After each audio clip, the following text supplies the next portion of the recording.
بسم الله الرحمن الرحيم. إن الحمد لله نحمده ونستعينه ونستغفره ونؤمن به ونتوكل عليه ونعوذ بالله من شرور أنفسنا ومن سيئات أعمالنا. من يهده الله فلا مضل له ومن يضلله فلا هادي له. ونشهد أن لا إله إلا الله وحده لا شريك له. ونشهد أن سيدنا محمدا عبده ورسوله. أما بعد فقد قال الله تعالى في القرآن الكريم بعد أعوذ بالله من الشيطان الرجيم. بسم الله الرحمن الرحيم. الشهر الحرام بالشهر الحرام والحرمات قصاص فمن اعتدى عليكم فاعتدى عليه بمثل ما اعتدى عليكم واتقوا الله واعلموا أن الله مع المتقين. صدق الله العظيم.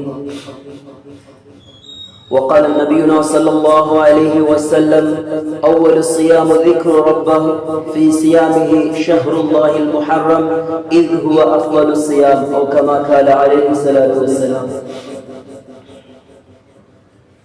அளவற்ற அல்லாஹ்வின் நிகரற்ற அன்புடையவனுமாகி அல்லாஹ் தஆலாவின் திரு பொருத்தத்தை கொண்டு ஆரம்பம் செய்கிறேன். அவன் தனித்தவன், இணை துணையற்றவன் என்று உள்ளத்தால் உறுதி பூண்டு நாவினால் சான்று பாருகிறேன். அண்ணல் முஹம்மதே முஸ்தபா அஹ்மதே முஜ்தபா ஹாத்தமுன் நபியீன் ஸல்லல்லாஹு அலைஹி வஸல்லம் அன்னவர்கள் மீதிலும் அன்னவர்களை பின்துயர்ந்த சத்திய சஹாபாக்கள், தாபிஈன்கள், தபஉ தாபிஊன்கள் மற்றும் கியாமத்தின் நாள் வரை இருக்கக்கூடிய முஸ்லிமான முஃமினான ஆண்கள் பெண்கள் அனைவர் மீதிலும் ஸலாத் எனும் கருணையும் ஸலாம் எனும் ஈடேற்றமும் உண்டாவதாக. இஅ்திகாஃப் எனும் நிய்யத்தோடு புனித ஜும்ஆவுடைய கடமையை நிறைவேற்ற வந்திருக்கும் அல்லாஹ்வின் நல்லடியார்களே, முஹம்மது ஸல்லல்லாஹு அலைஹி வஸல்லம் அன்னவர்கள் மூலமாக அல்லாஹ் சுப்ஹானஹு வ தஆலா எந்த விடயங்கள் எல்லாம் எடுத்து நடக்குமாறு ஏவி இருக்கின்றானோ அந்த விடயங்களை என் வாழ்க்கையில் இயன்ற எடுத்து நடக்குமாறு, எந்த விடயங்கள் எல்லாம் விட்டு விலகி தவிர்த்து கொள்ளுமாறு ஏவிருக்கின்றானோ அந்த விடயங்கள் அனைத்தையும் என் வாழ்க்கையை விட்டு முற்று முழுதுமாக விலகி தவிர்த்து கொள்ளுமாறு அடியேன் எனக்கும் அப்பால் உங்களுக்கும் வசியத்தின் நட்கட்டிலை பிறப்பிக்கிறேன். அல்ஹம்துலில்லாஹ். துனியா ஆகிரா இருவரிலும் நிம்மதியான கண்ணியமான சந்தோஷமான வாழ்க்கை அடைய வேண்டும் என்றால் இறையச்சத்தோடு தக்வாவின் அடிப்படையில் என் வாழ்க்கை அமைத்துக் கொள்ள வேண்டும் என்பதை சந்தர்ப்பத்தில் தெரிவித்துக் கொள்கிறேன். அல்லாஹ்வின் நல்லடியார்களே,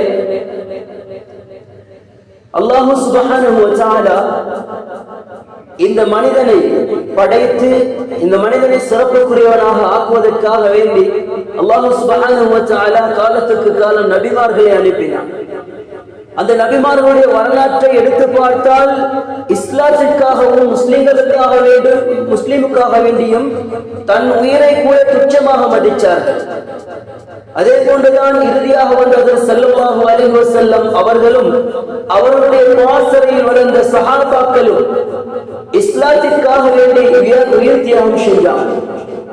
அன்பான சகோதரர்களே, அல்லாஹ் சுப்ஹானஹு வ தஆலா இந்த மனிதனை புனிதனாக மாற்றுவதற்காக வேண்டி வருடத்தை எடுத்துக்கொண்டால், மாதத்தை எடுத்துக்கொண்டால் எல்லாத்திலுமே அல்லாஹ் தஆலா சிறப்புகளையும், அந்த வருடத்திற்கு உள்ளால் ஆரம்பிக்கப்படக்கூடிய முதல் தினமாக இருந்தாலும் அந்த தினத்திலும் ஒரு வரலாற்றையும் வைத்து இந்த வரலாற்றின் மூலமாக ஆறு அறிவு தரப்பட்ட மனிதர்களாகிய நாங்கள் படிப்பினை பெற்று சிந்தனையான முறையில் அல்லாஹுக்கு பொருத்தமானவர்களாக ஆக வேண்டும் என்பதற்காக வேண்டி அல்லாஹ் சுப்ஹானஹு வ தஆலா நாட்களை கூட நிமிடங்களை கூட அல்லாஹ் சிறப்பாக்கி வைத்திருக்கிறார்.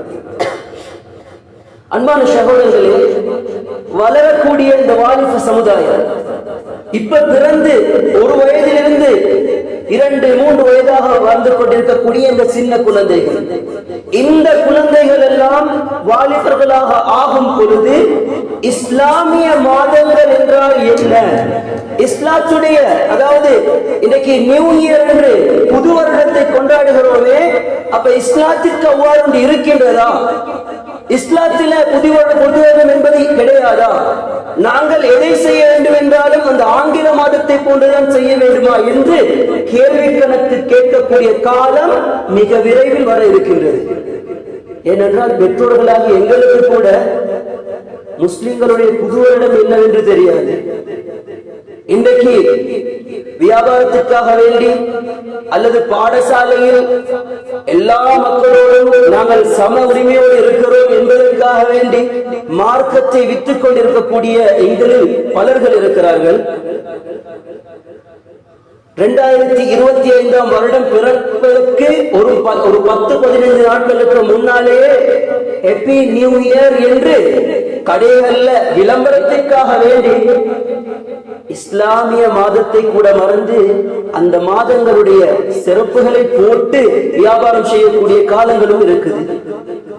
பிள்ளைகள் எடுத்துக்கொண்டால் வாட்ஸ்அப்ல ஸ்டேட்டஸ், பேஸ்புக்ல ஸ்டேட்டஸ் எல்லாம் ஹேப்பி நியூ இயர் என்று அல்லாஹு அக்பர் அந்த சமூக அதாவது ஊடகங்களை திறந்தாலும் எல்லாத்திலையும் இதுதான் போடுறாங்க. அன்பானவர்களே, ஆனா இஸ்லாம் ஹேப்பி முஹர்ரம் என்று போட சொல்லல. இஸ்லாம் ஆரம்பத்திலேயே உங்களுடைய வாழ்க்கையை சுய பரிசீலனை செய்து பார்த்தீர்களா என்றுதான் இஸ்லாம் கேட்குது. அன்பானவர்களே, இன்றைக்கு எம்மில் அதிகமானவர்களுக்கு ஹிஜ்ரி வருடம் எத்தனையாவது வருடம் பிறந்திருக்கிறது என்று கூட தெரியாது. ஹிஜ்ரி வருடம் எப்பொழுது ஆரம்பிக்கப்பட்டது என்பது தெரியாது. ஆங்கில வருடம் தான் எல்லாற்றுக்கும். உதாரணமாக அன்பானவர்களே, ஒரு திருமணம், இஸ்லாமிய திருமணம் என்றாலும், இஸ்லாமிய பெண்களுக்கு வரக்கூடிய இந்த மாதவிடாயுடைய கணக்கு என்றாலும், ஒரு பெண்ணுடைய கணவன் மரணித்து விட்டால் அந்த பெண் எப்போது எப்படி ஹிதா இருக்க வேண்டும் என்பது, அந்த பெண்ணுடைய கணவன் சரியில்லை அல்லது பெண் சரியில்லை என்பதற்காக அவர்கள் என்ன செய்யறாங்க, தலாக் செய்து விடுகிறார்கள்.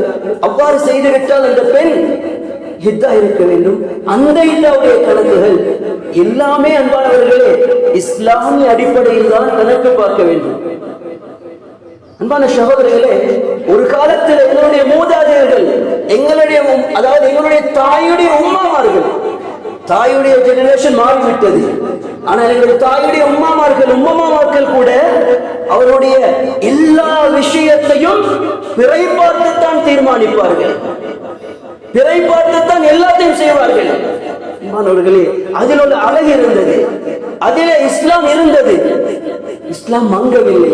ஆனால் இன்றைக்கு எங்களுடைய காலங்கள் எப்படி எந்த அளவுக்கு என்று சொன்னால், அந்நியருடைய கலாச்சாரத்தை பின்பற்றி இஸ்லாமியர்களுடைய நாகரிகத்தை எல்லாம் மறந்து அநாகரிகமான முறையில் வாழ்வதின் காரணத்தினால இன்றைக்கு இஸ்லாமிய நாட்காட்டி கலண்டர்கள் இல்ல, சின்னதா தான் புறக்கோட்டுகிறது.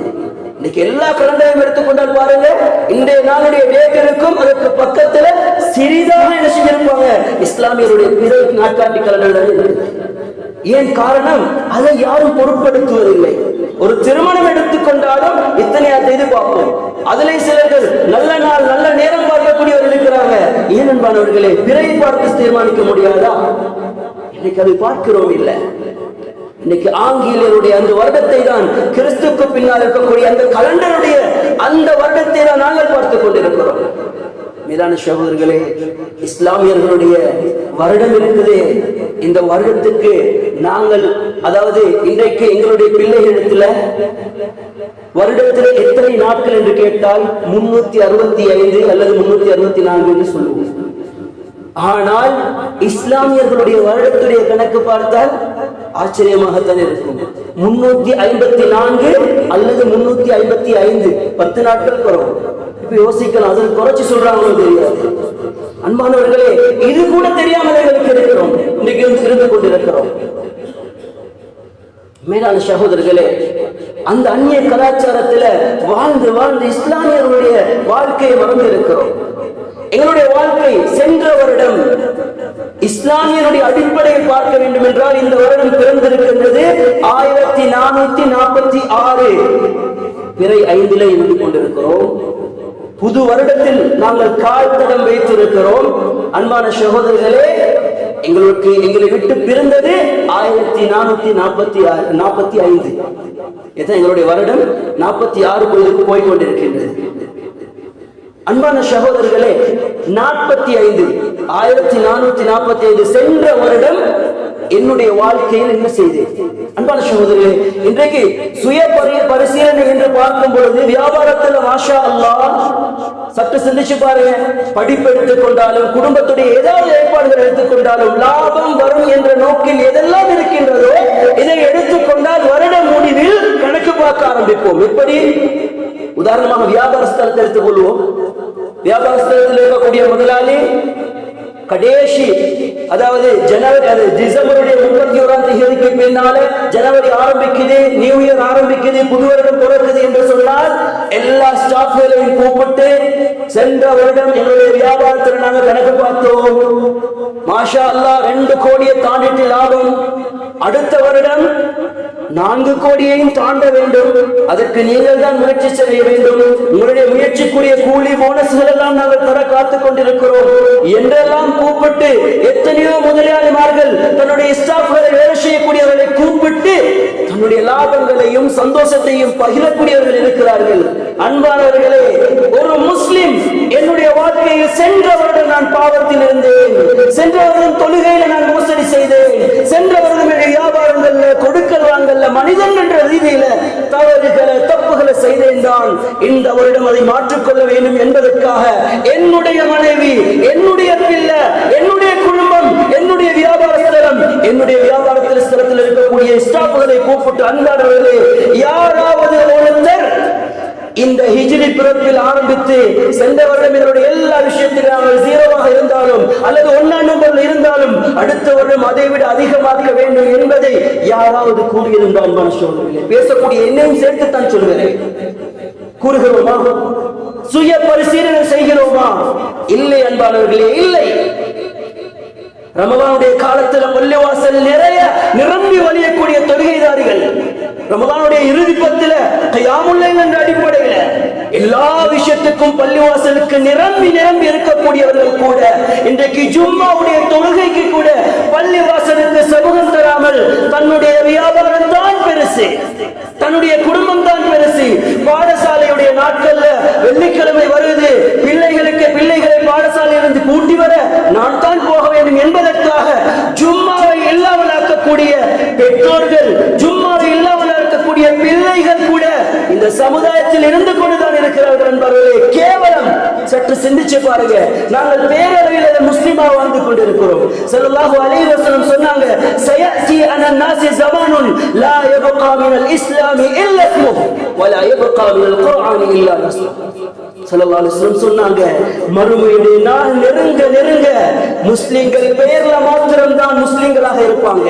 குர்ஆனுடைய வசனங்கள் வெறுமனே பேரளவில் தான், குர்ஆனுடைய எழுத்தளவில் தான் குர்ஆனுடைய வசனங்கள் இருக்கும். பார்க்கிறோமா இல்லையா?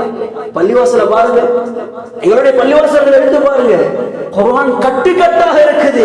குர்ஆனை எண்ணும் அளவுக்கு சில பள்ளிவாசல்ல குர்ஆன் எத்தனை இருக்குது என்று கூட தெரியாது, அந்த அளவுக்கு குர்ஆன் இருக்குது. வீடுகள்ல ஓரிரு குர்ஆன் தான் இருக்குது. அந்த குர்ஆனை தொடர்ந்தா அப்படியே தட்டி விட்டா தூசி போகும். குடும்பத்தில் யாராவது மௌத்தாகணும் குர்ஆன் எடுத்து ஓதுறதுக்கு. இல்ல பிசினஸ்ல கொஞ்சம் நஷ்டம் ஆகிட்டாரு, கொஞ்சம் ரொம்ப பிரச்சனையாகிட்டாரு, அப்பதான் யாசீனையும், அப்பதான் சூரா வாத்தியாவையும், அப்பதான் சூரா ரஹ்மானை ஓதுறதுக்கு யோசனை வருது. அது வரைக்கும் குர்ஆனை மறந்து வாழ்ந்து கொண்டிருக்கிறோம். அந்த நாட்கள் நெருங்கி விட்டது அன்பானவர்களே. அதனால் தான் இன்றைக்கு பேரளவில் முஸ்லிம்களாக இருக்கிறோம். எங்களுடைய வாழ்க்கையை இஸ்லாமிய என்ற அடிப்படையில் சுய பரிசீலனை செய்து கொண்டிருக்கிறோம் அன்பானவர்களே. சற்று சிந்திச்சு பாருங்க. இஸ்லாத்துடைய ஒவ்வொரு நாட்களும் வரலாறு காணாத அடுத்த அதாவது எங்களுடைய அந்நிய சமுதாயத்துடைய அவருடைய அந்த வருடங்கள் இருக்கின்றதே, அந்த வருடத்தில் இவ்வாறு என்றெல்லாம் சொல்கிறார்களே, இதெல்லாம் வெறுமனே உலகத்துடைய வாழ்க்கையை மாற்றம். இன்னைக்கு உலகத்துல நல்லவர்கள் வாழ்கிறார்கள் என்று சொல்லுவோம். மாஷா அல்லாஹ், அல்லாஹ்வுக்கு பொருத்தமான முறையில் வாழக்கூடியவர்கள் மறந்து விட்டார்கள். ஒரு நாள் பேசுவோம், ஒரு வருடம் பேசுவோம், 10 நாள் பேசுவோம், 100 நாள் பேசுவோம். அன்பானவரே, 2-3 வருடத்துக்கு பின்னால பெற்று தகப்பன் மௌத்தாகிறதே டேட் தெரியாத பிள்ளைகள் கூட இன்னைக்கு வாழ்ந்து கொண்டிருக்கிறோம். பெற்ற தகப்பன் மௌத்தாகி என்ன செஞ்சுட்டாங்க, அதாவது கட்டம் கொடுக்கணும் எடுக்கணும் என்ற நோக்கத்தில் இல்ல, ஏதாவது ஒரு அடிப்படையில் கூட வருடத்துல சில விஷயங்களை ஞாபகம் வைத்துக் கொண்ட சமுதாயம் இருந்துச்சு. இன்றைக்கு மௌத்தாகினா கபூர்ல கொண்டு போய் அடக்கியாச்சு, ஏதாவது ஒரு புக் ஷாப்புக்கு 4 யாசின் அடிங்கன்னு சொல்லி கொடுத்து அப்படியே அவரோட பேர் அடிச்சு பள்ளிவாசலுக்கு எல்லாம் பங்குட்டு ஒரு 3 நாளைக்கு பின்னால் ஒரு சாப்பாடை போட்டுட்டா அதோட வாப்பாவை மறந்தாச்சு, உள்ள வாப்பாவை மறந்தாச்சு, மகன் வாப்பா மனைவியை மறந்தாச்சு, கணவன். இதோட காலம் முடிஞ்சது. நல்லவர்கள் மூத்தாயினா அந்த வருடத்தோடு முடிஞ்சாச்சு. ஆனால் இஸ்லாத்திற்காகவே வாழ்ந்து இஸ்லாம் வளர வேண்டும் என்பதற்காக வேண்டி தன் உயிரை துச்சமாக மதிச்சு தன்னுடைய மயிரளவுக்கு கூட தன்னுடைய உயிரை கண்ணியப்படுத்தாமல் இஸ்லாத்துக்காக தான் என்னுடைய உயிர் போக வேண்டும் என்று அந்த சஹாபாக்கள் அந்த நபிமார்கள் எல்லாம் வாழ்ந்து மரணித்து விட்டார்கள். ஆனால் பேசக்கூடிய ஒவ்வொரு நாளும் சிறப்புக்குரியதாகத்தான் இஸ்லாத்துடைய வருடங்கள் இருந்து கொண்டிருக்கின்றது. முஹர்ரமுடைய மாதம் அன்பானவர்களே, ஷஹ்ருல்லாஹில் முஹர்ரம், அல்லாஹ் சொல்கிறான் என்னுடைய மாதம் என்று கண்ணியப்படுத்துகிறான் இந்த மாதத்தை. வானம் பூமி அல்லாஹ் குர்ஆன்ல சொல்லி காட்டுகிறான், இன்ன இத்தத ஷுஹூரி இன்தல்லாஹி 12 ஷஹ்ரன் ஃபீ கிதாபில்லாஹ் யௌம خلقஸ் ஸமாவாதி வல் அர்த் மின்ஹா அர்பஅத்துன் ஹுரும். அல்லாஹ் தஆலா உலகத்தை படைக்கிறதுக்கு முன்னால, வானம் பூமிகளை படைப்பதற்கு முன்னாலே அல்லாஹ் தஆலா 12 மாதங்களை படைச்சிட்டான். ஜனவரி பிப்ரவரியா, தை மாசி பங்குனியா, இல்ல என்பதே முஹர்ரம் சஃபர், முஹர்ரம் சஃபர் ரபியுல் அவல், இந்த 12 மாதங்கள் தெரிந்தவர்கள் எத்தனை பேர் இருக்கிறோம்? எங்கட பிள்ளைகள்கிட்ட கை போய் கேட்பார்கள் என்பவர்களே, இஸ்லாமிய ஹிஜ்ருடைய மாதங்கள் என்ன என்று தெரியாமல் இருக்கிறாங்க. காரணம் யார்? குற்றவாளிகள் யார்? பெற்றோர்களாகிய நாங்கள் அன்பானவர்களே. அல்லாஹ் 12 மாதத்தை சங்கைப்படுத்தி படைத்து வைத்தான். அதிலே 4 மாதங்கள் அல்லாஹ் சொல்கிறான், 4 மாதங்களை சங்கைப்படுத்தி வைத்திருப்போம்.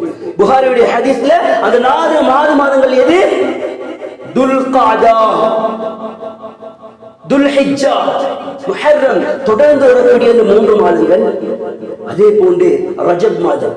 இந்த 4 மாதங்களை அல்லாஹ் குர்ஆன்ல சிறப்பிட்டு வைத்திருக்கிறான். சிறப்பு பெற்றதாக, சிறப்பு பெற்ற மாதங்களாக ஆக்கி வைத்திருக்கிறான்.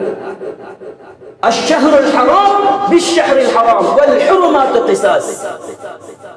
அல்லாஹ் குர்ஆன்ல அந்த மாதங்கள் நாளை பற்றி சொல்லும்போது கண்ணியத்துக்குரிய நாட்களை கண்ணியத்தாலே தான் கண்ணியப்படுத்த வேண்டும். சிறப்புக்குரிய அந்த நாட்களை கண்ணியத்தை கொண்டுதான் சிறப்புப்படுத்த வேண்டும். அந்த நாட்களை யுத்தம் செய்ய முடியாது, அந்த நாட்கள்ல சண்டை சச்சரவு செய்யக்கூடாது, அந்த நாட்கள் இபாதத்துகளிலேயே காலத்தை கழிக்க வேண்டும் என்று அன்பானவர்களே, ஆங்கில வருடங்களை வைத்திருக்கிறோமே, இபாதத் செய்வதற்காக ஒரு நாட்களை ஒதுக்கி இருக்கிறோமா? திங்கட்கிழமை இபாதத்துக்குரிய நாள், மண்டே இபாதத்துக்குரிய நாள் என்று கலண்டர்ல போட்டீங்களா? அன்பானவர்களே, அரபி மாதத்துல போட்டி இல்ல, எல்லாத்திற்கும் மறைமுகமான ஆதாரங்கள், மறைமுகமான நிகழ்வுகள் எல்லாம் இருக்குது. அன்பான சகோதரர்களே, முஹர்ரமுடைய அந்த 10 தினங்கள் சிறப்புற்ற தினம், சிறப்பான தினம். அது மட்டும் இல்ல, அதுல வரக்கூடிய 9, 10 ஆஷுரா, தாஷுரா என்று சொல்லக்கூடிய அந்த 2 நாட்கள் ஆக முக்கியமான நாட்கள். அன்பானவர்களே, எதிர்வரக்கூடிய 16, 17 ஆங்கில டேட்ல 16, 17, பிறை 9, பிறை 10 முஹர்ரமுடைய மாதம், பிறை 9, பிறை 10 நாள் இருக்குது, சிறப்புக்குரிய மாதம். அந்த நாளுக்கல்ல கேட்கக்கூடிய துஆக்கள் இருக்குது, அல்லாஹ் கபூல் செய்கிறான். இந்த முஹர்ரமுடைய மாதம், புது வருட மாதம் இருக்குது என்பவர்களே, பல நிகழ்வுகள் நடந்திருக்குது. குறிப்பாக 3 ஹீரோக்களுடைய, இன்றைக்கு எங்களுடைய பிள்ளைகளுக்கு ஹீரோக்கள் என்று சொன்னால் அந்த நரகத்தில் காட்டக்கூடிய அந்த, அதாவது திரைப்படங்கள் நடிக்கக்கூடிய ஏதாவது மார்க்கத்திற்கு அப்பாற்பட்ட நிகழ்வுகளை காட்டக்கூடியவர்களை தான் எங்களுடைய பிள்ளைகளுக்கு சூப்பர் ஸ்டார் என்று சொல்லி வச்சிருக்கிறோம், ஹீரோக்கள் என்று சொல்லி வச்சிருக்கிறோம். அன்பான உலகத்தில் சிறந்த தலைவர் ஹீரோ யாரு? ஸல்லல்லாஹு அலைஹி வஸல்லம். அன்பான சகோதரர்களே, 3 ஹீரோக்களுடைய சிறப்பு தான் இந்த முஹர்ரத்துக்கு வந்திருக்கிறது. முதலாவது ஹஜ்ரத் மூசா அலைஹிஸ்ஸலாத்து வஸலாம் பல தியாகங்கள் செஞ்சாங்க. அன்பானவர்களே, இஸ்லாத்துக்கு வருவதற்கு முன்னால, அதாவது மூசா அலைஹிஸ்ஸலாம் அவர்களுக்கு நபி பட்டம் கிடைப்பதற்கு முன்னால மூசா அலைஹிஸ்ஸலாத்து வஸலாம் பாதையில போய் கொண்டிருக்கிறாங்க. ஈஜிப்ட்ல அவங்களோட ஊர்ல இருந்து கொண்டிருக்கிறாங்க. அந்த நேரத்துல ஃபிரௌனுடைய ஆளுண்டும் மூசா அலைஹிஸ்ஸலாம் அவங்களுடைய கூட்டமோடு ஒருத்தரும் என்ன செய்றாங்க, சண்டையிட்டுக் கொண்டிருக்கிறாங்க. இந்த சந்தர்ப்பத்தில் மூசா அலைஹிஸ்ஸலாத்து வஸலாம் என்ன செய்றாங்க, அந்த பாதையால போகும் பொழுது மூசா அலைஹிஸ்ஸலாம் அவருடைய அந்த கூட்டத்தாரை சேர்ந்தவர் சொல்றாரு, மூசா அலைஹிஸ்ஸலாம் அவங்களே என்னைய கொஞ்சம் காப்பாத்துங்க. மூசா அலைஹிஸ்ஸலாம் ரெண்டு பேருக்கு மத்தியில சமரசத்தை உருவாக்குவதற்காக, சமாதானத்தை பேசுவதற்காக போய் ரெண்டு பேரையும் தடுக்கிறாங்க. தடுக்கும் பொழுது ஃபிரௌனுடைய கூட்டத்தார்ல இருக்கக்கூடியவனுக்கு கொஞ்சம் தைரியம், அவன் என்ன செய்யறான், மூசா அலைஹிஸ்ஸலாத்தோடு சண்டை பிடிக்க பார்க்கிறான். மூசா அலைஹிஸ்ஸலாம் லேசா தள்ளி விட்டாங்க. அன்பானவர்களே, லேசா தான் தள்ளி விட்டாங்க. சக்தியை பாருங்க, உளுந்த உடனே அவன் மௌத்தாகிட்டான், செத்துட்டான். மூசா அலைஹிஸ்ஸலாம் அவங்களுக்கு அந்த கூட்டத்தினர்கள் என்ன செய்யறாங்க, அதாவது மூசா அலைஹிஸ்ஸலாம் அவர்களை கொல்ல வேண்டும் என்பதற்காக திட்டம் தீட்டுகிறாங்க. மூசா அலைஹிஸ்ஸலாம் அந்த ஊரை விட்டு என்ன செய்யறாங்க, மதியன் என்ற ஊருக்கு போறாங்க. அதுல ஷுஐப் அலைஹிஸ்ஸலாத்து வஸ்ஸலாமோட ஊருக்கு போறாங்க. அது பெரிய சம்பவம். குர்ஆன்ல அந்த சம்பவத்தை அழகான ஒரு நிகழ்ச்சியாக குர்ஆன் அன்பானவர்களே ஓதி பார்க்கணும், சம்பவங்களை படிச்சு பார்க்கணும். இன்னைக்கு படம் பார்க்கறதுல 3 hours செலவழிக்கிறோம், மார்க்கத்துடைய விஷயத்தை கேட்பதற்கு 1/2 hour டைம் கொடுக்கிறோம். இல்ல, படம் பார்க்க 3 hours, ஊர்வலை கருவதற்கு 4 hours எல்லாம் கொடுக்கிறோம். அன்பானவர்களே, குறை கூற நோக்கம் அல்ல. தயவு செய்து யாரை மனம் புண்படுத்தும் அளவுக்கு நான் பேசல, மன்னித்துக் கொள்ளுங்க. நான் சொல்லக்கூடிய நோக்கம் 3 hours உலகத்துக்காக கொடுக்கிறோம், வியாபாரத்துக்காக கொடுக்கிறோம். இஸ்லாத்தை படிப்பதற்காக ஒரு அரை மணி நேரம் கொடுக்கிறோமா? இஸ்லாமிய மார்க்கத்தை படிப்பதற்கு, வருடத்தை படிப்பதற்கு நேரம் கொடுக்கிறோமா? இல்லை அன்பானவர்களே. குர்ஆன்ல படித்து பாருங்க, மூசா அலைஹிஸ்ஸலாம் 176, அதை விட அதிகமான இடத்துல மூசா அலைஹிஸ்ஸலாத்தை பத்தி அல்லாஹ் சொல்றான். சூரா பக்ராவுடைய முதல் சூராவில் ஆரம்பித்து சூரா 30வது ஜுஸு அம்ம ஜுஸுல சுஹுஃபி இப்ராஹீம் வ மூசா சப்பிஹ் இஸ்ம ரப்பிக்கல் அலா என்று ஒரு ஜுமால வரக்கூடிய அந்த சூரா வரைக்கும் மூசா அலைஹிஸ்ஸலாத்தை பத்தி அல்லாஹ் சொல்றான். அன்பானவர்களே, போனாங்க, முடிச்சாங்க. அதனுடைய சம்பவத்தை கேட்கும் பொழுது, பார்க்கும் பொழுது இன்பம். அன்பானவர்களே, பாருங்க, அதுல இன்பம் விளங்கும். அனைத்துமே முன்மாதிரி, அனைத்துமே முன்மாதிரி. அடுத்தவனை கொலை செய்ய வேண்டும், வியாபாரம் என்றால் எப்படி, பொலிட்டிக்கல் என்றால் எப்படி என்று மோசமான முறையில் சித்தரித்து காட்டக்கூடிய திரைப்படங்களை பார்க்கிறோம். அடுத்தவனுக்கு குழிவெட்ட நினைக்கிறோம். ஆனால் குர்ஆன் அப்படி அல்ல. ஒரு கணவன் மனைவி எப்படி வாழ வேண்டும், ஒரு கணவனுடைய தகப்பனோடு எவ்வாறு நடக்க வேண்டும், கணவனுடைய தங்கச்சியோடு எப்படி நடக்க வேண்டும், மார்க்கம் படித்து தந்திருக்கிறது. அன்பானவர்களே, ஒரு அழகான சம்பவம் மூசா அலைஹிஸ்ஸலாமுடைய சம்பவம். மதியனுக்கு போறாங்க, முடிச்சிட்டாங்க. அதுக்கு பின்னால 10 வருஷத்துக்கு பின்னால திருப்பி தன்னுடைய ஊருக்கு வராங்க. வரும் பொழுது இருட்டு, ரோட் தெரியாத. அன்பானவர்களே, பபா கிட்ட கேட்கிற மனைவி. இப்ப மூசா அலைஹிஸ்ஸலாம் சொல்றாங்க, தூரத்துல ஒரு வெளிச்சம் தெரியுது, நான் என்ன செய்யறேன், வெளிச்சத்தை எடுத்துக்கொண்டு வாரேன், இல்லாட்டி பாதையை கேட்டுக்கொண்டு வாரேன். மூசா அலைஹிஸ்ஸலாம் போறாங்க. போற நேரத்தில் அன்பானவர்களே, வெளிச்சம் தெரியுது, நெருப்பு பத்துது. ஆனால் சூடான நெருப்பு அல்ல, சூடான நெருப்பு அல்ல, குளிர்ந்த நெருப்பு பத்துது. பார்க்கறாங்க, யாருமே இல்ல. அன்பானவர்களே, அல்லாஹ் குர்ஆன்ல சொல்றான், வத்தீனி வஸ்ஸைத்தூன் வதூரி சீனீன், தூர் சீனா மலையை சொல்லக்கூடிய அந்த மலையை பற்றி அல்லாஹ் குர்ஆன்ல சொல்றான். வத்தூர் வகிதாபின் மஸ்தூர், அல்லாஹ் தூர், அதாவது சூரத்து தூர் என்ற அந்த மலையை பற்றி அல்லாஹ் குர்ஆன்ல இறக்கியிருக்கிறான். இந்த இடத்துல இருந்து அல்லாஹ் பேசுகிறான் மூசா அலைஹிஸ்ஸலாம் அவர்களோடு. நான் தான் உலகத்தை படைத்து பரிபாலிக்கக்கூடிய ரப்புல் ஆலமீன் என்று பேச ஆரம்பிக்கிறான். அன்பான சகோதரர்களே, அதற்கு பின்னால சம்பவம், நீண்டமான சம்பவம். மூசா அலைஹிஸ்ஸலாம் அவர்களுக்கு ஃபிரௌனிடத்துல போய் தாவத்தை கொடுக்க சொல்லி மூசா அலைஹிஸ்ஸலாமுக்கு அல்லாஹ் கட்டளை எடுக்கிறான். நபியுடைய அந்தஸ்தை கொடுக்கிறான், நபியாக்கிறான். மூசா அலைஹிஸ்ஸலாம் அவர்களை ஹாரூன் அலைஹிஸ்ஸலாம் 2 பேரை. அன்பானவர்களே, அந்த சந்தர்ப்பத்துல கேட்டாங்க மூசா அலைஹிஸ்ஸலாம் துஆ. அது முஹர்ரமுடைய அந்த தினத்துல தான். யா அல்லாஹ், மூசா அதாவது ஃபிரௌனுடைய கூட்டத்தார்களுக்கு நீ படைபலத்தை கொடுத்தாய், சக்தியை கொடுத்தாய், பணத்தை கொடுத்தாய். பண பலத்தின் மூலமாக பெருமை அடித்துக் கொண்டு மக்களை அட்டூழியம் அராஜகம் செய்து கொண்டிருக்கிறான். எனவே அவனுடைய சொத்துக்கள் எல்லாம் கல்லாக்கி விடியா அல்லாஹ், உன்னுடைய தண்டனையை கொடுத்து அவர்களை திருத்தி, இல்லை என்று சொன்னால் திருந்தவே மாட்டார்கள் என்று குர்ஆன்ல அல்லாஹ் தெளிவுபடுத்தி அதுல மூசா அலைஹிஸ்ஸலாம் துஆ கேட்கிறாங்க. அல்லாஹ் சொல்றான், நம்முடைய துஆவை ஏற்றுக்கொண்டே. அந்த முஹர்ரமுடைய 9, 10வது தினம் துஆக்கள் ஏற்றுக்கொள்ளப்படக்கூடிய நாள். அன்பானவர்களே, எல்லா நாட்களுமே சிறப்பு, எல்லா நிமிடங்களுமே சிறப்பு. இஸ்லாம் இதைதான் அல்லாஹ் காட்டு தந்திருக்கிறான். அன்பானவர்களே, அதே போன்று மூசா அலைஹிஸ்ஸலாமுடைய இறுதி வாழ்க்கை, தன்னுடைய கோங்களை எடுத்துக்கொண்டு வாராங்க. அன்பானவர்களே, வரும் பொழுது எப்படியாப்பட்ட சோதனை! முன்னால நைல் நதி, பின்னால ஃபிரௌனுடைய கூட்டத்தார்கள். அதுல மூசா அலைஹிஸ்ஸலாத்தை நம்பி வந்தவர்கள் சொல்றாங்க, இதுக்கு பின்னால நாங்க கலாஸ் முடிஞ்சு.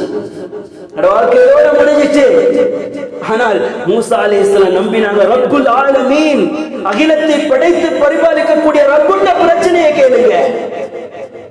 உங்களுடைய பிரச்சனை வந்தா அடுத்த மஹ்லூக்காத்திட்ட கேட்காதீங்க, ரப்பு கிட்ட கேளுங்க என்பதை மூசா அலைஹிஸ்ஸலாம் காட்டி கொடுக்கிறாங்க. அல்லாஹ் என்னை காப்பாற்றுவான். அன்பானவர்களே, அல்லாஹ்வை நம்பினாங்க. அந்த இடத்துல எப்படி அன்பானவர்களே சிந்தித்து பார்க்க முடியுமா? இதுதான் குர்ஆன், இதுதான் நபிமார்களுடைய வரலாறு, இதுதான் இஸ்லாமியன் படிக்க வேண்டிய நேரத்தை கொடுத்து படித்து இதன்படி வாழ வேண்டும் என்பதை காட்டக்கூடிய ஒரு முக்கியமான வரலாறுகள் தான் நபிமார்களுடைய, சஹாபாக்களுடைய, தாபிஈன்களுடைய வரலாறு. அன்பானவர்களே, இதை சிந்திக்கிறோமா? அந்த இடத்துல பின்னால நைல் நதி, முன்னால ஃபிரௌனுடைய கூட்டம். எப்படி என்பவர்களே, நாங்களா இருந்தாலும் நவுதுபில்லாஹ், அல்லாஹ் எங்களை பாதுகாக்க வேண்டும். அந்த சந்தர்ப்பத்தில் நாங்கள் இருந்து ஃபிரௌனுடைய கூட்டம் எங்கள் பக்கம் வாங்க என்று சொன்னால் நிமிடம் செகண்ட் பார்க்க மாட்டோம், உடனே அவனிடத்தில் போயிருப்போம். நவுதுபில்லாஹ், அல்லாஹ் பாதுகாக்க வேண்டும். இந்த சந்தர்ப்பத்தில் கூட சில பிரச்சனைகளுக்கு தாடியை வலித்தோம், சில பிரச்சனைகளுக்கு சூரத்தை மாற்றினோம், சில பிரச்சனைகளுக்காக வேண்டி ரெண்டு முகம் காட்டி நடித்துக் கொண்டிருந்தோம். அன்பானவர்களே, எங்களுடைய ஈமான் ஒரு பலகீனமாக இருந்து கொண்டிருக்கிறது. ஆனால் மூசா அலைஹிஸ்ஸலாமுடைய வலி, மூசா அலைஹிஸ்ஸலாமுடைய பாசறையில் படித்த அவர்களுக்கு மூசா அலைஹிஸ்ஸலாம் அவர்களுடைய மீது நம்பிக்கை இருந்துச்சு. அல்லாஹ்வுடைய நம்பிக்கை அவர் வைத்ததன் மூலமாக அல்லாஹ் நைல் நதி பிறந்த பிளக்கச் செய்தான் 12 பாதைகளாக. எந்த அளவுக்கு என்று சொன்னால் வரலாற்று ஆசிரியர்கள் சொல்றாங்க, ஒருத்தர் தன்னுடைய பால் சொம்பை எடுத்து போகும் பொழுது பால் கொட்டிட்டு இவர் அப்படியே போயிட்டாரு, திருப்பி வந்து அந்த பாலை கூட அள்ளி தன்னுடைய சொம்பிலே எடுத்துக்கொண்டு போனார் என்று கூட வரலாற்று ஆசிரியர்கள் பேசுகிறார்கள். அந்த அளவுக்கு அல்லாஹ் தஆலா கடலை பிரித்தான், ஃபிரௌனுடைய கவும்களை அழித்தான். அன்பானவர்களே, அழித்து விட்டு அல்லாஹ் தஆலா நாசமாக்க இருந்துச்சு. ஆனால் அந்த நேரத்தில் ஃபிரௌன் சொன்னாரு, ரப்பி மூசா வ ஹாரூன், அதாவது பனு இஸ்ரவேலுடைய இறைவன் அல்லாஹ்வை ஏற்றுக்கொள்கிறேன், மூசா அலைஹிஸ்ஸலாம் ஹாரூன் அலைஹிஸ்ஸலாமுடைய ரப்பை ஏற்றுக்கொள்கிறேன் என்று சொல்லும் பொழுது ஜிப்ரீல் அலைஹிஸ்ஸலாமுடைய வாயை தடுத்தார், சொல்ல விடல. அன்பானவர்களே, தண்டனை கொடுக்கலாம் அல்லாஹ்வுக்கு. மூசா அலைஹிஸ்ஸலாம் அவர்களை காப்பாற்றிய நாள் அன்பானவர்களே, ஸல்லல்லாஹு அலைஹி வஸல்லம் அவர்கள் மதீனாவுக்கு போய் கொண்டிருக்கிறாங்க. பனு இஸ்ரவேலர்கள் நோன்பு நோற்றுக் கொண்டிருக்கிறாங்க. என்ன நோன்பு என்று கேட்கும் பொழுது இதுதான் மூசா அலைஹிஸ்ஸலாம் அவர்களை காப்பாற்றிய நாள், அதற்காக சந்தோஷமாக நோன்பு நோக்கிறோம். நபி ஸல்லல்லாஹு அலைஹி வஸல்லம் சொன்னாங்க, உங்களை விட எங்களுக்கு தான் தகுதி அதிகம், எனவே நாங்கள் நோன்பு நோக்க வேண்டும். இந்த வருடம் ஆஷுரா 9வது நோன்பை நோட்டிருக்கிறேன், அடுத்த வருடம் ஹயாத்தோடு இருந்தால் ரெண்டையும் சேர்த்து நான் நோட்பேன் என்று ஸல்லல்லாஹு அலைஹி வஸல்லம் சொன்னாங்க. ஹயாத்தோடு இருக்கல நபி ஸல்லல்லாஹு அலைஹி வஸல்லம் வஃபாத் ஆகிவிட்டாங்க. அதற்கு பின்னால் அன்பானவர்களே, இன்று வரைக்கும் அந்த 9-10 நோன்புகள் நோட்டுக் கொண்டுதான் இருக்கிறோம். எனவே அன்பானவர்களே, சென்ற வருடம் செய்த தவறுகளை விட்டுடுங்க, சுய பரிசீலனை செய்யுங்க. இந்த வருட ஆரம்பம் இஸ்லாமியனுக்கு இந்த முஹர்ரம் மாதம் தான் தலை மாதம், நியூ இயர் என்பது இந்த வருடம் தான், வருடத்துடைய முதல் மாதம் முஹர்ரம் தான். எனவே இந்த நாள்ல நாங்கள் சிந்திப்போம் அன்பானவர்களே, சென்ற வருடத்தை விட்டு விடுவோம். இந்த வருடம் அல்லாஹ்வுக்கு விருப்பமான அமலாத்துகளை செய்து நான் எவ்வாறு முன்னேற வேண்டும் என்பதை சிந்தித்துக் கொள்ளுங்கள் அன்பானவர்களே. இந்த ஹிஜ்ருடைய வருடத்தை யார் உருவாக்கியது? இரண்டாவது ஹீரோ ஹஜ்ரத் உமர் ரலியல்லாஹு அன்ஹு. அவங்களை பற்றி சொல்லும் பொழுது அன்பான மெய் சிலிர்க்கும். எந்த அளவுக்கு என்று சொன்னால் அது உமர் ஃபாரூக் ரலியல்லாஹு தஆலா அன்ஹு ஸல்லல்லாஹு அலைஹி வஸல்லம் யஹூதி பெண்களோட பேசி கொண்டிருக்கிறாங்க. கொஞ்சம் சத்தம், பெண்கள் அதிகமா தான் பேசுவாங்க, சத்தி சிரிச்சு கொண்டு பேசிக்கொண்டு இருக்கிறாங்க. இப்ப கதவு மூடி இருக்குது, ஹஜ்ரத் உமர் ரலியல்லாஹு அன்ஹு வராங்க. வர நேரத்துல சொல்லப்படுது உமர் ரலியல்லாஹு தஆலா அன்ஹு வராங்க என்று சொல்லும் பொழுது பெண்களுடைய சத்தம் எல்லாம் நின்றுட்டு அப்படியே அமைதியாகிட்டாங்க. அப்படியே பட்டு ஒரு திரைக்கு பின்னால் ஒளிஞ்சிட்டாங்க. ஸல்லல்லாஹு அலைஹி வஸல்லம் சிரிக்கிறாங்க, சிரிச்சு கொண்டே இருக்கிறாங்க. சஹாபாக்களை பொறுத்தவரையில நபி ஸல்லல்லாஹு அலைஹி வஸல்லம் சிரிச்சிட்டாங்கடா சஹாபாக்களுக்குள்ள மகிழ்ச்சி இருக்குது, அது மற்றொரு மகிழ்ச்சி. தன்னுடைய குடும்பத்தில் நடக்கக்கூடிய சந்தோஷத்தை விட நபியுடைய முகத்துல அந்த பொன்னான சிரிப்பு வருகிறது, அது அவ்வளவு கண்ணியம். அது ஹக்கல்லாஹு சின்னக் யா ரசூலல்லாஹ், என்ன அழகா சிரிக்கிறீங்க, இறுதி வரைக்கும் உங்களுடைய சிறப்பு அல்லாஹ் தஆலா மறுமை நாள் வரைக்கும் இந்த சிறப்பை உங்களுடைய முகத்திலே அல்லாஹ் வெச்சிடணும்னு சொல்லி அது உமர் ரலியல்லாஹு தஆலா சந்தோஷத்தோட துஆ செய்றாங்க. சொல்லிட்டு யா ரசூலல்லாஹ் ஏன் சிரிச்சீங்கன்னு கேட்கும் பொழுது உமர் ரலியல்லாஹு அன்ஹு பார்த்து சொன்னாங்க, உமரே இந்த பெண்கள் கொஞ்சம் சிரிச்சு சத்தமிட்டு என்னோட பேசி கொண்டிருந்தாங்க, உங்களோட பேரை கேட்டோனே அப்படியே என்ன செஞ்சிட்டாங்க, கச்சு வாய் மூடிட்டாங்க, அமைதியாகிட்டாங்க. இதை நினைச்சு நான் சிரிச்சு கொண்டிருக்கிறேன். சகோதரர்களே, உமர் ரலியல்லாஹு தஆலா கோபம் வந்துச்சு. அந்த பெண்களை பார்த்து ஏசிட்டு சொன்னாங்க, நபி ஸல்லல்லாஹு அலைஹி வஸல்லம் முன்னுக்கு உங்களோட சத்தம் பெருசாகுதா என்று சொல்லி கொஞ்சம் என்ன செஞ்சாங்க, எச்சரிக்கை செஞ்சாங்க. ஸல்லல்லாஹு அலைஹி வஸல்லம் சிரிச்சிட்டு திருப்பி சிரிச்சு சொன்னாங்க. உமர் ரலியல்லாஹு, அந்த பெண்கள் சொன்னாங்க உமர் ரலியல்லாஹு பார்த்து, உமரே ரலியல்லாஹு அன்ஹு, நபி ஸல்லல்லாஹு அலைஹி வஸல்லம் சாஃப்டானவங்க, மிருதுவானவங்க, அவங்களோட பேசின ஏதாவது விஷயத்தை தப்பிச்சு கொள்ளலாம், நீங்க உங்களோட பேச முடியாது, நீங்க கராரானால் நீங்க பேசிட்டு அவங்களோட எதுவும் தப்பிக்க முடியாது, உங்களோட சப்தமே எங்களுக்கு பயம், அதனாலதான் நாங்க அமைதியா இருந்துட்டோம்னு சொன்னாங்க. சொன்னதுக்கு பின்னால அதில் ஸல்லல்லாஹு அலைஹி வஸல்லம் சிரிச்சிட்டு சொன்னாங்க, உமரே இந்த பெண்கள் தான் இப்படி வாயை பத்தி தீக்கிறாங்கன்னு நீங்க நினைச்சு கொண்டிருக்கிறீங்க. எந்த அளவுக்குன்னு சொன்னா, ஷைத்தான் இருக்கிறானே உங்களை கண்டுட்டா அவன் உங்களோட பாதையில வந்து கொண்டிருந்தான்னு சொன்னா மாற்று பாதையால ஓடி ஒளிஞ்சிடும், அந்த அளவுக்கு ஷைத்தான் கூட உங்களுக்கு பயம் என்று சொன்னாங்க. அப்படியாப்பட்ட உமர் ரலியல்லாஹு தஆலா அன்ஹு ஹஜ்ரத் ஸல்லல்லாஹு அலைஹி வஸல்லம் ஹிஜ்ரத்துக்கு போனதுக்கு பின்னால ஹிஜ்ரி வருடம் ஆரம்பிக்கப்படுது. பல சஹாபாக்கள் சொல்றாங்க, நபி பிறந்த நாளை கொண்டு அதாவது இஸ்லாமிய வருடத்தை உருவாக்குவோம் என்று பல திட்டங்கள் நடக்குது.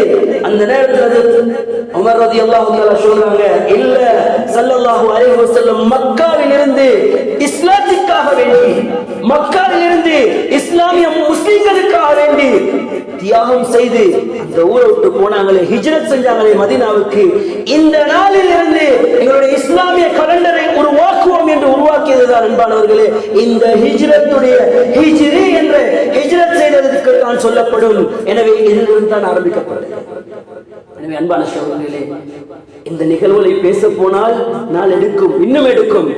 இறுதியான அந்த ஹீரோ தான் அன்பானவர்களே அதுல ஹுசைன் ரலியல்லாஹு தஆலா அன்ஹு. அந்த சம்பவம் நீண்ட சம்பவம், நான் சுருக்கமாக சொல்லி முடிக்கிறேன். எங்களுடைய அந்த அதாவது எங்களுடைய இஸ்லாத்தின் முன்மாதிரிகள் எவ்வாறு இருப்பது என்பதற்காக வேண்டிய அன்பானவர்களே, இறுதி மூன்றாவது ஹீரோ ஹஜ்ரத் ஹுசைன் ரலியல்லாஹு அன்ஹு ஸல்லல்லாஹு அலைஹி வஸல்லம் இரக்கமான பேரன்.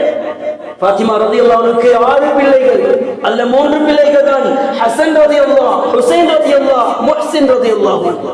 அதிலேயும் ஹசன் ரலியல்லாஹு அன்ஹு ஸல்லல்லாஹு அலைஹி வஸல்லம் உச்ச விருப்பம். பெண் பிள்ளைகள் 3, தன்னுடைய தாத்தாமார்களுடைய பெயர்களை தான் ஃபாத்திமா ரலியல்லாஹு வச்சாங்க.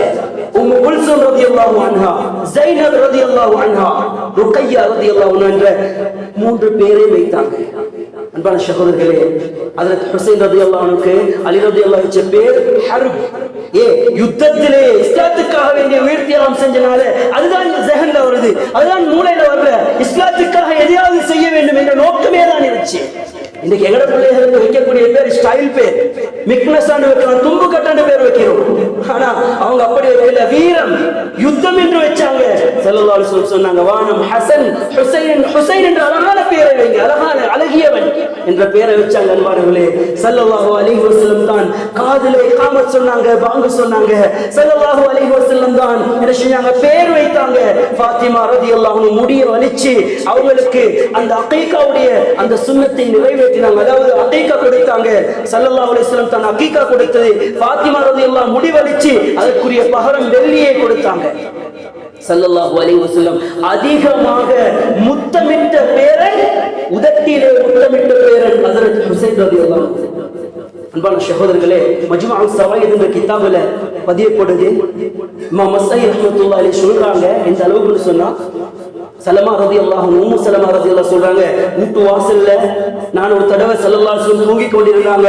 அந்த சந்தர்ப்பத்தில் நான் ஸல்லல்லாஹு அலைஹி வஸல்லம் அவங்களை யாரும் எழுப்பிடக் கூடாது என்று வாசலுக்கு முன்னால அப்படியே உட்கார்ந்து கொண்டிருந்தேன். அதற்கு பின்னால எனக்கு ஒரு தேவை வந்து நான் எழும்பி போயிட்டேன். அதற்கு ஹுசைன் ரலியல்லாஹு ஓடி வந்து ஸல்லல்லாஹு அலைஹி வஸல்லம் வயித்துல படுத்துக் கொண்டிருக்கக்கூடியவங்க வயித்துல அப்படியே உட்கார்ந்து கொண்டிருந்தாரு. கொஞ்ச நேரத்துல நான் பார்க்கிறேன், ஸல்லல்லாஹு அலைஹி வஸல்லம் ஒரு தேம்பி தேம்பி அழக்கூடிய காட்சி என்னுடைய கண்களில் தென்பட்டது. உடனே யா ரசூலல்லாஹ் ஏன் அழுகிறீர்கள் என்று கேட்கும் பொழுது நபியுடைய கையை பார்க்கிறேன், சிவப்பு நிறம் கலந்த மண் ஸல்லல்லாஹு அலைஹி வஸல்லம் கையில இருக்குது. இதை பார்த்து கவலையோடு இருந்தேன். ஸல்லல்லாஹு அலைஹி வஸல்லம் அவங்க சொன்னாங்க, ஸல்லல்லாஹு அலைஹி வஸல்லம் அவங்க சொன்னாங்க, நான் தூங்கி கொண்டு இருக்கும் பொழுது ஹஜ்ரத் ஜிப்ரீல் அலைஹிஸ்ஸலாத்து வஸலாம் வந்தாங்க. வந்து கேட்டாங்க, அத்துஹிப்புஹு, நீங்க ஹுசைனை விரும்புறீங்களா, ஹுசைனை விரும்புறீங்களா என்று சொல்லும் பொழுது, நான் ஹுசைனும் மின்னி, நான் ஹுசைனை அதிகமாக விரும்புகிறேன், அவர் என்னில் நின்றும் உள்ள ஹஜ்ரத் ஜிப்ரீல் அலைஹிஸ்ஸலாம் அவர்கிட்ட ஸல்லல்லாஹு அலைஹி வஸல்லம் சொல்றாங்க. அன்பானவர்களே, அதற்கு பின்னால ஹஜ்ரத் ஜிப்ரீல் அலைஹிஸ்ஸலாம் சொல்றாங்க நபிட்ட பார்த்து, சதக்துலுஹு உம்மத்துக ஃபீ அர்தின் யுகாலு லஹு கர்பலா. ஸல்லல்லாஹு அலைஹி வஸல்லம் சொல்றாங்க, ஸல்லல்லாஹு அலைஹி வஸல்லம் கிட்ட ஜிப்ரீல் அலைஹிஸ்ஸலாம் சொன்னாங்க, நீங்க அவ்வளவு இரக்கம் ஹுசைன் ரலியல்லாஹுவோட உங்களோட மரணத்துக்கு பின்னால ஹுசைன் ரலியல்லாஹு தஆலா அன்ஹு ஒரு நாள் உங்களுடைய உம்மத்தின் மூலமாக கொலை செய்யப்படுவார் என்று சொன்னாங்க. அதனால நான் அழுதுட்டேன் என்று ஸல்லல்லாஹு அலைஹி வஸல்லம் சொன்னாங்க. அதற்கு பின்னால அந்த கொலை செய்யப்படக்கூடிய இடத்தை நான் காட்டவா என்று மதீனாவில் இருக்கக்கூடிய ஜிப்ரீல் அலைஹிஸ்ஸலாம் சொல்லிட்டு தன்னுடைய இறக்கையை அப்படியே என்ன செய்றாங்க, ஈராக்குக்கு கொண்டு போறாங்க. அங்கேயே உட்கார்ந்து கொண்டு தன்னுடைய இறக்கையை ஈராக்கில் இருக்கக்கூடிய பிரச்சனை உருவாக்கக்கூடிய இடமே பேர் வைத்திருக்கிறாங்க கர்பலா. ஈராக்கில் இருக்கக்கூடிய ஒரு நகரத்துக்கு பேர் கர்பலா. அந்த கர்பலாவுடைய மண்ணை அதுல ஜிப்ரீல் அலைஹிஸ்ஸலாம் அப்படியே ஸல்லல்லாஹு அலைஹி வஸல்லம் கையில கொடுக்கறாங்க. அன்பான சகோதரர்களே, சிவப்பு நிறந்த மண் என்ன, அதற்கு ஹுசைன் ரலியல்லாஹுடைய ரத்தம் கலந்து சிவப்பாக மாறிய மண்ணை ஸல்லல்லாஹு அலைஹி வஸல்லம் காட்டினாங்க. அன்பான சம்பவம் பெருசு. கடைசி நிகழ்வு சொல்லி முடிக்கிறேன். அன்பான சகோதரே, ஹுசைன் ரலியல்லாஹு தஆலா அன்ஹு அலி ரலியல்லாஹு தஆலா ஈராக்ல வைத்துதான் கொண்டார்கள். அப்துல் ரஹ்மான் முல்ஜிம் என்று சொல்லக்கூடியவன் சுபஹ் தொழுகைக்கு செல்லும் பொழுது அவருடைய தலையில வாளை அடித்து அப்படியே என்ன செஞ்சான், கொண்டான். அதற்கு பின்னால் 6 மாதங்கள் ஹசன் ரலியல்லாஹு ஆட்சி செஞ்சாங்க. ஹசன் ரலியல்லாஹுக்கு பின்னால கஷ்டம், பல பிரச்சனைகள் ஏற்படுது. அதற்கு பின்னால் முஆவியா ரலியல்லாஹுக்கு ஆட்சி கொடுக்கப்படுது. முஆவியா ரலியல்லாஹு ஆட்சி செய்றாங்க. அவருடைய ஆட்சிக்கு பின்னால, அவருடைய மௌத்துக்கு பின்னால மகன் யசீதுக்கு கொடுக்கப்படுது. யசீத் என்பவன் ஆக மோசமானவன், வாலிமுல் முஸ்லிம் தான், ஆனால் பயங்கரமான அநியாயக்காரன். எந்த அளவுக்கு என்றால் நபி ஹுசைன் ரலியல்லாஹு மௌத்துக்கு பின்னால மதீனாவுக்கு படை கொண்டு போய் சேர்த்து அவன் யுத்தம் செய்த ஒரு முஸ்லிம் ஆக மோசமானவன். அப்படிப்பட்ட யசீத் என்ன செய்றான், இப்ப ஹுசைன் ரலியல்லாஹு தஆலா அன்ஹு யசீதுடைய ஆட்சிக்கு பல எதிர்ப்புகள் வந்து கொண்டிருக்குது. அந்த எதிர்ப்புடைய தலைவர் ஹஜ்ரத் ஹுசைன் ரலியல்லாஹு. இப்போ ஹுசைன் ரலியல்லாஹுக்கு லெட்டர் போகுது, மதீனாக்கு லெட்டர் போகுது. யசீத் சொல்றான், ஹுசைன் ரலியல்லாஹு அடக்குங்க, அப்படி அடக்கறன்னு சொன்னா நாங்க ஜெயில்ல போட்டுடுவோம், எனவே அவரை வாயை பொத்திக் கொண்டு இருக்க சொல்லுங்க என்று பல கடிதங்கள் அனுப்பினான். ஆனால் ஹுசைன் ரலியல்லாஹு அடங்கல. ஏன்? முஸ்லிம் ரத்தம், இஸ்லாத்துக்காக வேண்டி உயிரை கொடுக்க வேண்டும் என்ன எண்ணத்தோடு வாழ்ந்தவர்கள். அன்பானவர்களே, மக்களை வாழ்றாங்க. கொஞ்ச காலத்துக்கு பின்னால ஈராக்ல இருந்து அலி ரலியல்லாஹுக்கு வந்ததை போன்று ஏமாற்றமான நிகழ்வு ஏற்படுது. எப்படி? ஈராக் மக்கள் எல்லாம் லெட்டர் அனுப்புறாங்க. கிட்டத்தட்ட எழுத்தாசிரியர்கள் சொல்றாங்க, அவருக்கு வந்த லெட்டரை ஒன்று சேர்த்தால் கிட்டத்தட்ட 15 கிரந்தங்களை உருவாக்கலாம். அந்த அளவுக்கு லெட்டர் வருது ஈராக்ல இருந்து. நீங்க வாங்க, நீங்க வந்து ஆட்சி செய்யுங்க, யசீதுடைய ஆட்சி சரியில்லை என்றெல்லாம் சொல்றாங்க. அதாவது ஹுசைன் ரலியல்லாஹு பார்க்கறாங்க, சரி என்னை கண்ணியத்தோடு கூப்பிடுறாங்க, நபியுடைய பேரன், இறுதி பேரன், நபியுடைய குடும்பத்தில் இறுதி மனிதன், இதற்கு பின்னால் என்னை கண்ணியப்படுத்துவார்கள் என்று தான் நினைச்சாங்க. அவர்கள் நினைக்கல என்னை ஏமாற்றுவார்கள் என்று நினைக்கல. அன்பானவர்களே, ஹஜ்ரத் ஹுசைன் ரலியல்லாஹு தான் மட்டும் போனால் பரவாயில்லை, குடும்பத்தோடு நபியுடைய அஹ்லுல் பைத், நபியுடைய குடும்பத்தை அப்படியே கூட்டிச் செல்கிறார்கள். எங்கே? ஈராக்குக்கு கூட்டிச் செல்றாங்க. அன்பானவர்களே, ஈராக்குக்கு கூட்டிச் செல்லும் பொழுதுதான் இடையில ஃபுராத் தஜ்லான் என்று சொல்லக்கூடிய நதிக்கு முன்னாலே ஒன்று சேர்றாங்க. அந்த காஃபிர்கள், அந்த முஸ்லிம்கள், அதாவது ஹுசைன் ரலியல்லாஹு அழிப்பதற்காக இந்த கூட்டம் யசீதுடைய படைகள் எல்லாம் முற்றுகையிடுகிறாங்க. சுற்றி வளைத்து விட்டு 3 நாட்கள் தண்ணீர் கூட கொடுக்காமல் அநியாயம் செய்யறாங்க. அன்பானவர்களே, நபியுடைய குடும்பத்தார்கள் கிட்டத்தட்ட 40 பெண்கள் அந்த நேரத்தில் விதவைகளானாங்க. நபியுடைய குடும்பங்கள் மௌத்தாயினாங்க. ஹுசைன் ரலியல்லாஹு பிள்ளை என்று அன்பானவர்களே அப்பொழுதுதான் பிறக்குது ஒரு கொடுங்கோலன். அந்த பிறந்த குழந்தையை துண்டு துண்டாக வெட்டி விட்டான். அதற்கு பின்னால் ஹுசைன் ரலியல்லாஹு அவர்களுக்கு கவலை ஏற்படுது. உடுப்ப மாத்துறாங்க, கவசத்தை போடுறாங்க. அன்பானவர்களே, இஸ்லாத்துக்காக வேண்டி கவசத்தை போட்டு யுத்தம் செய்ய தயாராகிறாங்க. அன்பானவர்களே, அவரை கொல்வதற்காக வேண்டி பலர்கள் வந்து முன்னால வராங்க. நபியுடைய முகம் விளங்குது. அன்பானவர்களே, 7 பேர் நபியை போன்றவர்களே இருக்கிறாங்க. ஃபாத்திமா ரலியல்லாஹு நபியை போன்றவங்க, அபூ சுஃபியான் இப்னு ஹாரிஸ் என்று சொல்லக்கூடிய நபியை போன்றவர்கள், அதே போல குஸம் பின் அப்பாஸ் நபியுடைய சாச்சாட மகன், இவரும் நபியை போன்றவர்களே இருந்தாங்க. ஜாஃபர் இப்னு அபீ தாலிப் ரலியல்லாஹு நபியை போலவே இருந்தாங்க. இருந்தாங்க. ஹசன் ரலியல்லாஹு அன்ஹு, ஹுசைன் ரலியல்லாஹு அன்ஹு நபியுடைய முகவாக்கிலே இருந்தாங்க அன்பானவர்களே. அதே போன்று ஹஜ்ரத் இமாம் ஷாஃபி ரஹ்மத்துல்லாஹி அலைஹி பாட்டனார் அபூ ஷுஐப் ரலியல்லாஹு அன்ஹு இவங்க எல்லாம் நபியை போல தான் இருப்பாங்க. ஹுசைன் ரலியல்லாஹு அன்ஹு கொல்ல வராங்க, நபியுடைய மூஞ்சி விளங்குது, கொல்லாம அப்படியே விட்டுட்டு போயிடுறாங்க. அன்பானவர்களே, முதலாவது மௌத்தாகியதும் ஹுசைன் ரலியல்லாஹு அன்ஹுடைய மகன் இறுதியாக மௌத்தாகிறாங்க இஸ்லாத்துக்காக வேண்டி. ஹுசைன் ரலியல்லாஹு அன்ஹு அவங்க வாராங்க அன்பானவர்களே.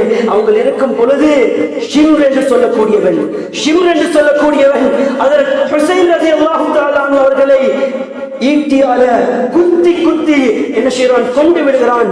ஹுசைன் ரலியல்லாஹு அன்ஹு அவர்கள் யுத்தத்துக்கு போகும் பொழுது அந்த பெண்கள் சொன்னாங்க, ஹுசைனே ஹுசைனே, நபியுடைய பேரர்கள் கடைசி நீங்க தான் இருக்கிறீங்க, நீங்க மௌத்தாகிட்டா நபியுடைய அகுல் வைத்துகளே இல்லாமல் போய்விடும், தயவு செய்து போக வேண்டாம் என்று பெண்கள் கூட தடுத்தார்கள். அன்பானவர்களே, அந்த சந்தர்ப்பத்தில் ஹுசைன் ரலியல்லாஹு சொன்ன வார்த்தை, அவர்கள் என்னை தான் கேட்கிறார்கள், இஸ்லாத்துக்காக என்னுடைய உயிரை நான் கொடுப்பதற்கு தயார் என்று என்ன செய்யறாங்க, யுத்தம் செய்யறாங்க. அன்பான சகோதரர்களே, யுத்தத்தில் அவர்கள் கொல்லப்படுறாங்க.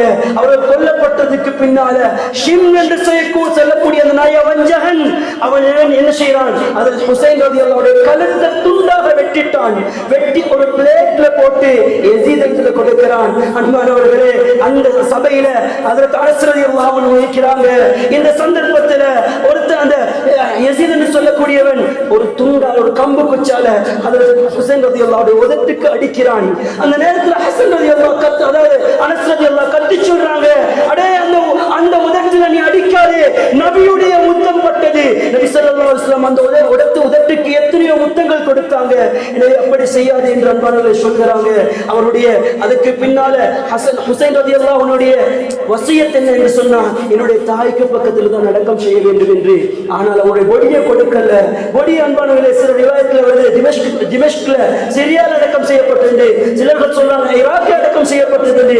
ஆனால் அன்பானவர்களே, அவருடைய தலையை கொண்டு போய் ஹஜ்ரத் ஃபாத்திமா ரலியல்லாஹு அன்ஹுடைய மக்கள் அதாவது ஜன்னத்துல் பக்கீல தான் அடக்கம் செய்யப்பட்டது. அன்பானவர்களே, அல்லாஹ்வுக்கு அந்த சந்தர்ப்பத்தில் அவர்களை கொல்ல முடியாதா? அல்லாஹ் அவர்களுக்கு அளிக்க முடியாதா? வலல் ஆகிரத்து கைருல் லக மினல் ஊலா. அல்லாஹ் குர்ஆன்ல சொல்றான், அவங்களுக்கு அப்ப கொடுத்து போதாது, உலகத்தில் கொடுக்கிற தண்டனை போதாது, எனவே மறுமையில் அவங்களை குடிச்சுக் கொள்கிறேன் என்று அல்லாஹ் விட்டு விட்டான். அன்பானவர்களே, சிந்தித்து பாருங்க, இஸ்லாத்துடைய வரலாறுகள் எல்லாம் எங்களை முன்னேற்றுவதற்காக வேண்டி, இஸ்லாமியனா வாழ்ந்து இஸ்லாமியனா மௌத்தாகுவதற்காக வேண்டி. அன்பானவர்களே, இதை மறந்து ஜும்மாவுடைய தொழுகைக்கு பள்ளிக்கு வருகிறோம் இல்ல, நோன்புக்கு வந்த கூட்டம் இன்றைக்கு 5 நேர தொழுகைக்கு இல்ல. பெண்களை பார்த்தால் அவர்கள் ஒரு பாதையில் போய்கொண்டிருக்கிறாங்க, ஆண்களை பார்த்தால் அவருடைய பாதை வித்தியாசம். பிள்ளைகளை கேவலப்படுத்தி வளர்த்துக் கொண்டிருக்கிறோம். அன்பானவர்களே, இஸ்லாமிய வருடங்கள் ஒவ்வொன்றும், இஸ்லாமிய நாட்கள் ஒவ்வொன்றும் எங்களை முன்மாதிரியாக்குவதற்காக வேண்டி அல்ல, முன்மாதிரியாக்குவதற்காக வேண்டி இல்ல. எனவே இந்த நாள்ல நாங்கள் நியத்து வைப்போம், இந்த ஆஷுரா நோன்பு, இந்த தாஷுரா நோன்பு ரெண்டையும் நாங்கள் நோன்போம். இதுல கேட்கக்கூடிய துஆக்களை அல்லாஹ் கபூல் செய்கிறான். எனவே எங்களுடைய பாவ மன்னிப்பை கேட்டு மீழ்ச்சி பெற்று அன்பானவர்களே, நல்லவர்களாக இந்த வருடம் என்னுடைய வாழ்க்கையில சிறந்த வருடமாக ஆக வேண்டும் என்ற நோக்கத்தோடு நாம் அனைவரும் நல்லவர்களாக வாழக்கூடிய பாக்கியத்தை நம் அனைவருக்கும் அல்லாஹ் தஆலா தந்தருள்வாயாக. யா அல்லாஹ், எங்களுடைய பாவத்தை மன்னித்தருள்வாயாக, எங்களை பொருந்திக் கொள்வாயாக. யா அல்லாஹ், இஸ்லாமிய வருடத்தை அதனுடைய தாற்பயங்களை விளங்கி கண்ணியத்தை விளங்கி அதன்படி வாழக்கூடியவர்களாக அனைவரை ஆக்கிய அல்லாஹ். இஸ்லாத்துக்காக உயிர் கொடுத்த எத்தனையோ சஹாபிகள் இருக்கிறாங்க அல்லாஹ், அவருடைய வரலாற்றை படித்து அவர்களை போன்று இஸ்லாமியனாக வாழக்கூடிய பாக்கியத்தை நம் அனைவருக்கும் தந்தருள்வாயாக. என்னுடைய பிள்ளைகள் மனைவிகளை சாலிகானவர்களாக ஆக்கி அருள்வாயாக. என்னுடைய ஊர் மக்களை சாலிகானவர்களாக 5 நேரம் விடாமல் தொழக்கூடியவர்களாக, ஜும்மாவுடைய தொழுகையை பேணி தொழக்கூடியவர்களாக ஆக்கி அருள்வாயாக. ரப்பே, நான் எங்கள் குடும்பத்தார்கள், உஸ்தாத்மார்கள், குடும்ப பெற்றோர்கள் அனைவருடைய பாவங்களுக்கு மன்னித்து மறைத்தவர்களை நல்லவர்களாக ஆக்கி அருள்வாயாக. கஷ்ட துன்பங்களை நீக்கி சந்தோஷமான வாழ்க்கையை எங்கள் அனைவருக்கும் தந்தருள்வாயாக. இந்த வருடத்தை ஹயாத்தாக்கக்கூடிய, இந்த வருடத்தை சங்கைப்படுத்தக்கூடியவர்களாக அனைவரையும் ஆக்கி அருள்வாயாக. வஆஃபிரு தஅவானா அல்ஹம்துலில்லாஹி ரப்பில் ஆலமீன்.